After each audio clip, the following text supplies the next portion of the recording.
Hi viewers, সবাই কেমন আছেন? আমি ডাক্তার সঞ্জয় কুমার। আশা করি আপনারা সবাই ভালো আছেন। তো আপনাদের নিকট আজকে শুরু করতে চাই ছোট্ট একটি বিষয়, সেটা হচ্ছে অর্শরোগ, অর্থাৎ অর্শরোগে হোমিও পরামর্শ।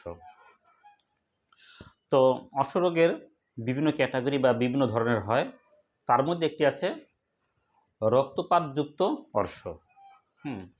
টয়লেট করার সময় টাটকা লাল রক্ত পড়ে, হালকা ব্যথা হয়, হঠাৎ বেশি রক্ত, সেই ক্ষেত্রে অবশ্যই মিলিফোলিয়াম ওষুধটি আপনারা ভাবতে পারেন। তারপর আছে কি ব্যথাযুক্ত অর্শ। মলদ্বারে ভারী বোধ, পিঠে ব্যথা হয়, সাথে থাকে কোষ্ঠকাঠিন্য। এই ক্ষেত্রে আমাদের একটি ওষুধ আছে হোমিও, সেটা হচ্ছে অ্যাসকিলুপ হিপ। তারপর আছে মল শক্ত এবং প্রচুর ব্যথা, মলটা খুব শক্ত হয় এবং প্রচুর ব্যথা হয়, তার জন্য আছে কোলিনসোনিয়া।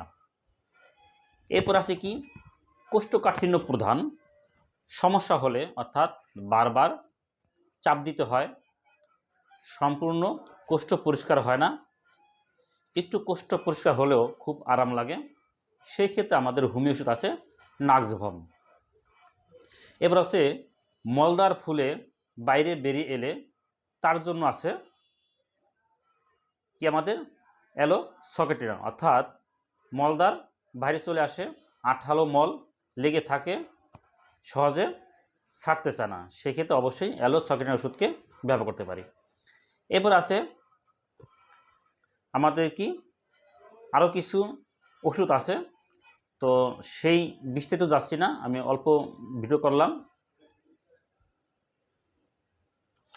আর এখানে হতে যে কোনো একটি আপনার লক্ষণ অনুযায়ী সেবন করবেন। আর শক্তি অর্থাৎ পাওয়ার 6 বা 30 যথেষ্ট। তবে এই ক্ষেত্রে সাধারণ কিছু নিয়ম যা আপনার জন্য অত্যন্ত গুরুত্বপূর্ণ, সেটা কি, যেমন প্রচুর জলপান করুন, শাকসবজি বা আঁশযুক্ত খাবার খান, সকালে নির্দিষ্ট সময় টয়লেটে যাওয়ার অভ্যাস গড়ে তুলুন এবং ঝাল মশলা খাবার কম খান, দীর্ঘ সময় বসে না থেকে একটু হাঁটাচলা করুন। আর এরপরও যদি আপনার রোগের কোনো উন্নতি না হয়, তা অবশ্যই আপনার নিকটস্থ অভিজ্ঞ হোমিও ডাক্তারের শরণাপন্ন হবেন। ভিডিওটি ভালো লাগলে অবশ্যই লাইক এবং কমেন্টস করবেন এবং স্বাস্থ্য সচেতনমূলক ভিডিও পেতে সাবস্ক্রাইব করে পাশে থাকবেন। ধন্যবাদ, ভালো থাকবেন। আপনার সুস্বাস্থ্য ও মঙ্গল কামনা করি। ধন্যবাদ সকলকে।